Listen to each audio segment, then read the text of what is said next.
오늘은 중학교 2학년 2학기 수학 마지막 시간으로 확률의 계산에 대해서 한번 배워보도록 하겠습니다. 자, 우리가 지난 시간에 확률에 대해서 배워봤는데요. 확률이란 전체, 동일한 조건에서 전체로 일어날 수 있는 모든 경우의 수 분의 우리가 그 특정한 사건이 일어날 수 있는 그 경우의 수, 즉 이렇게 전체의 사건, 전체 일어날 수 있는 경우의 수 분의 특정한 사건이 일어나는 그 경우의 수라는 것이 확률이라는 것을 배워봤는데요. 오늘은 이런 확률을 어떻게 계산하는지 확률의 계산에 대해서 한번 배워보도록 하겠습니다. 자, 먼저 오늘 사건 A 또는 사건 B가 일어날 확률에 대해서 한번 먼저 배워보도록 하겠습니다. 자, 여기에서 또는 이라는 단어가 아주 중요한데요. 왜냐하면 사건 A가 일어나고 B가 일어나는 두 개가 일어날 수 있지만 A가 일어나거나 B가 일어나거나 즉 두 개 중에 하나의 사건이 일어나면 나머지 하나는 일어날 수 없는 것이기 때문에 즉 두 사건이 동시에 일어나지 않을 때를 뜻합니다. 즉 사건 A가 일어난다면 B가 일어나지 못하고 또 반대로 B가 일어난다면 A가 일어나지 못하기 때문에 우리는 이 두 사건이 사건 A 또는 사건 B가 일어날 확률은 사건 A가 일어날 확률을 P, 사건 B가 일어날 확률을 Q라고 했을 때 두 사건의 확률의 합이라는 것을 알 수가 있습니다. 사건 A가 이만큼 일어날 때 그 확률과 사건 또 A가 일어나지 않고 B가 일어날 때 그 확률의 합을 구하면 이 사건 A 또는 사건 B가 일어날 수 있는 확률의 확률을 구할 수가 있는 것입니다. 근데 이것과 반대로 사건 A, B가 동시에 일어날 확률이 이 위의 것과 반대되는 내용이라는 것을 알 수 있는데요. 여기에서 기준은 두 사건이 동시에 일어나지 않느냐 그리고 동시에 일어나느냐 이렇게 두 가지로 구분을 합니다. 자, 근데 여기에서 동시에란 정확한 타이밍, 예를 들어 3, 2, 1 해서 동시에 두 개를 딱 뽑는 것이 아니라 여기에서는 사건 A가 일어나고 한참이 지나고 사건 B가 일어나도 어쨌든 결국 두 사건이 일어났기 때문에 우리는 이 두 사건이 동시에 일어났다라고 말을 합니다. 즉, 두 사건 A, B가 서로 영향을 끼치지 않을 때 여기 방금 위에서는 사건 A가 일어나면 사건 B가 일어나지 못하고 사건 B가 일어나면 A가 일어나지 못하는 것처럼 서로 영향을 끼쳤다면 이번에는 얘가 일어나도 얘도 일어날 수 있고 또 둘 다 일어날 수 있는 것이기 때문에 서로 영향을 끼치지 않을 때 우리는 이 두 사건이 동시에 일어날 확률은 A가 일어날 확률 P 곱하기 이 B가 일어날 확률 Q 이 두 개의 확률의 곱을 구해주면 동시에 일어나는 것이기 때문에 어느 하나만 일어나는 것이 아닌 두 개의 사건이 둘 다 일어나는 확률까지 더해서 즉 P 곱하기 Q가 두 사건의 확률의 곱이 되겠습니다. 즉 이렇게 동시에 일어나지 않을 때는 두 확률의 합을 그리고 동시에 일어날 때는 두 확률의 곱으로 구해주면 된다라는 것을 알 수가 있습니다.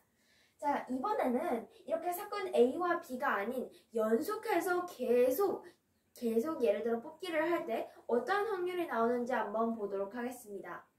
자, 예를 들어 뽑기가 있는데 하나의 부스와 또 다른 한 부스에서 먼저 첫 번째 부스에서는 뽑기를 하고 그 뽑은 것을 다시 넣는 한 부스가 있고 그다음 나머지 한 부스는 꺼내고 다시 넣지 않는 경우 이렇게 두 가지의 경우로 나눌 수가 있는데요.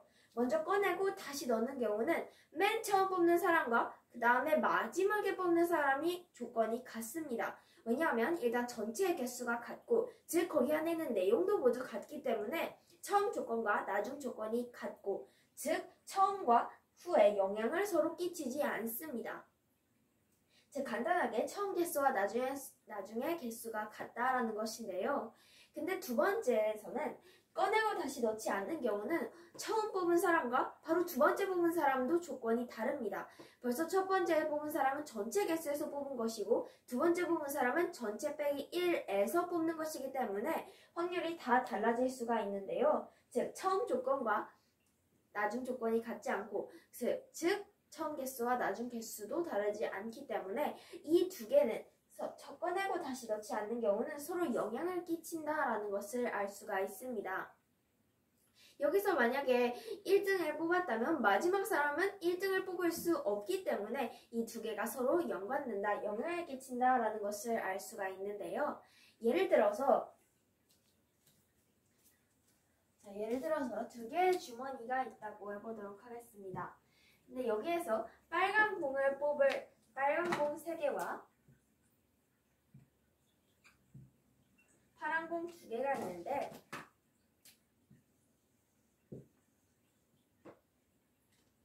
그리고 여기에서 우리가 여기 파란 공 2개와 빨간 공 3개가 있는데 우리가 여기 전체 5개 중에 파란 공을 뽑을 확률을 구해보도록 하겠습니다. 먼저 첫 번째 꺼내고 다시 넣는 경우를 볼 건데요. 즉 처음 조건과 나중의 조건이 같기 때문에 영향을 끼치지 않은 상태에서 우리가 전체 확률을 구할 때 전체 일어날 수 있는 확률은 5개입니다.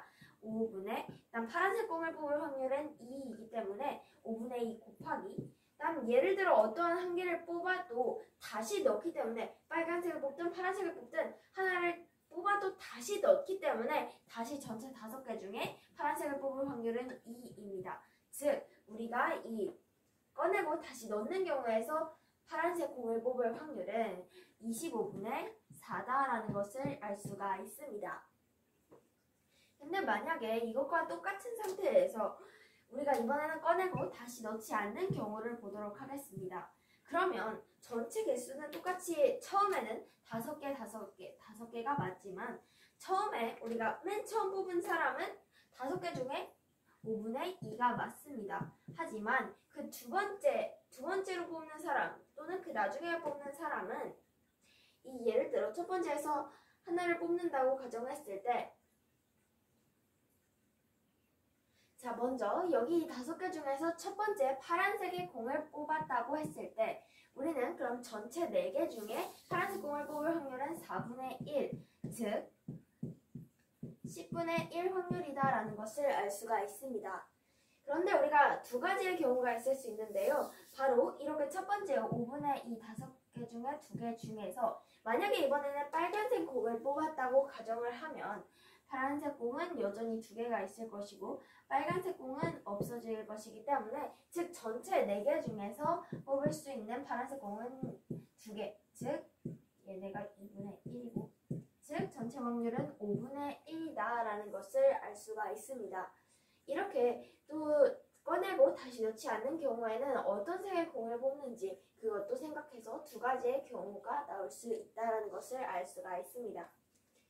자, 이렇게 연속하여서 일어날 때, 연속하여서 여러 개의 공을 뽑을 때 사건이 일어날 확률에 대해서 한번 배워봤는데요. 마지막으로 도형에서 일어날 확률에 대해서 한번 배워보도록 하겠습니다. 자, 도형이라 함은 도형에서는 우리가 오히려 확률을 구하는 방식이 더 쉬운데요. 왜냐하면 도형 전체의 넓이에서 우리가 구하려고 하는 그 해당의 넓이만 구해주면 되기 때문입니다. 자, 예를 들어서 여기 이 한 판을 볼 때 우리가 이 한 판의 전체의 넓이는 예를 들어 하나, 둘, 셋, 넷 총 8칸이 있기 때문에 8분의 해당하는 부분, 예를 들어 색깔이 칠해지지 않은 부분이라 하면 5칸이기 때문에 8분의 5가 이 도형에서 이 색깔이 칠해지지 않은 부분이 나올 확률이라는 것을 알 수가 있습니다.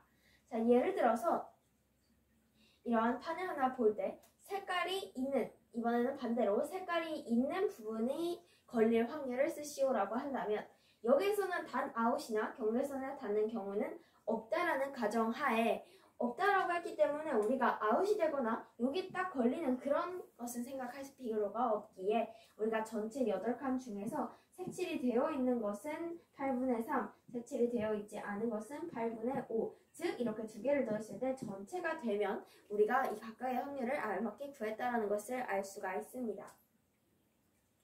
우리가 이렇게 오늘 사건 A 또는 사건 B 동시에 일어나지 않을 때와 사건 A, B가 동시에 일어날 때 그리고 연속해서 뽑을 때 마지막으로 도형에서 어떻게 확률을 구하는지 확률의 계산에 대해서 배워봤습니다. 그럼 다음 시간부터는 중학교 3학년 1학기 수학에 대해서 배워보도록 하겠습니다.